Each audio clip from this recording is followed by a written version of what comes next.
Faith is the bird that feels the light when the dawn is still dark. यह हमें बताता है कि विश्वास उस पक्षी के समान है जो अंधकार से घिरे होने पर भी आने वाले प्रकाश पर विश्वास करता है। जिस प्रकार पक्षी सूर्योदय से पहले गाते हैं, उसी प्रकार हमारा विश्वास हमें आगे बढ़ते रहने की शक्ति देता है, भले ही रास्ता अनिश्चित प्रतीत हो। यह हमें जीवन की प्रक्रिया पर भरोसा रखने की याद दिलाता है, यह जानते हुए कि हर अंधकारमय दौर अंततः प्रकाश की ओर ले जाएगा। विश्वास का अर्थ देखना नहीं है, इसका अर्थ है उस पर विश्वास करना जो अभी आने वाला है। इससे आपको आशा को अपनाने की प्रेरणा मिलनी चाहिए, चाहे अभी कितना भी अंधकारमय महसूस हो।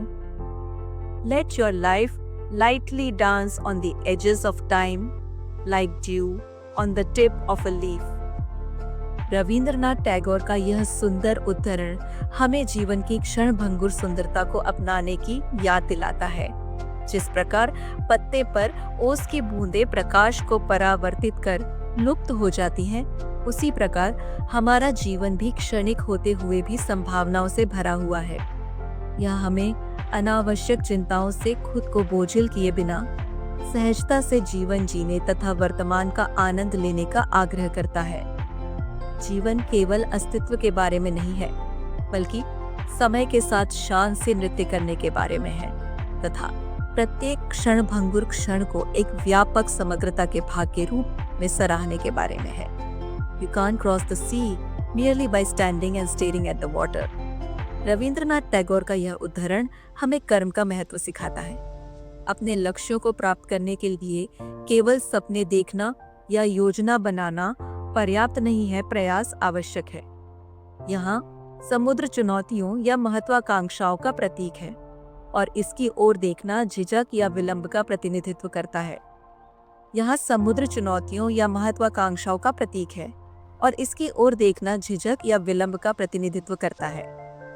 यह उद्धरण हमें भय और बहानों से आगे बढ़ने के लिए प्रेरित करता है तथा हमें याद दिलाता है कि प्रगति केवल कार्य के माध्यम से ही आती है।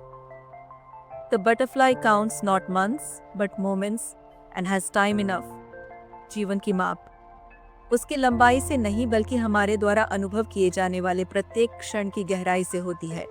रविंद्रनाथ टैगोर का यह उद्धरण हमें वर्तमान में जीने का मूल्य सिखाता है। तितली जिसका जीवन काल छोटा होता है, इस बात पर ध्यान नहीं देती कि उसके पास कितना समय है।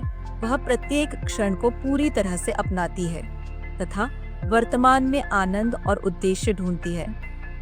इसी तरह हम अक्सर समय के बारे में सोचते रहते हैं, अतीत के पछतावे या भविष्य की चिंताओं के बारे में, और वर्तमान का आनंद लेना भूल जाते हैं। यह पंक्ति हमें अपने दिनों की संख्या के बजाय अपने अनुभवों की गुणवत्ता पर ध्यान केंद्रित करने के लिए प्रेरित करती है। तितली की तरह जियो, महीनों की नहीं, क्षणों की गिनती करो।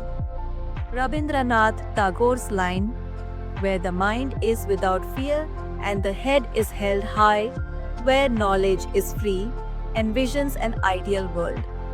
यह एक ऐसे समाज की बात करता है जहां लोग भय और उत्पीड़न से मुक्त होकर सम्मान के साथ रहते हैं। इस संदर्भ में ज्ञान को जाति, पंथ या आर्थिक स्थिति जैसी बाधाओं से प्रतिबंधित नहीं किया जाना चाहिए। इसे मस्तिष्कों को सशक्त बनाने के लिए स्वतंत्र रूप से प्रवाहित होना चाहिए। टैगोर का सपना सिर्फ व्यक्तिगत स्वतंत्रता नहीं, बल्कि सामूहिक जागृति है, जहां सत्य और साहस मानवता को प्रगति की ओर ले जाए। यह उद्धरण हमें निर्भीक विचारों और सभी के लिए सुलभ शिक्षा से प्रेरित विश्व बनाने की चुनौती देता है।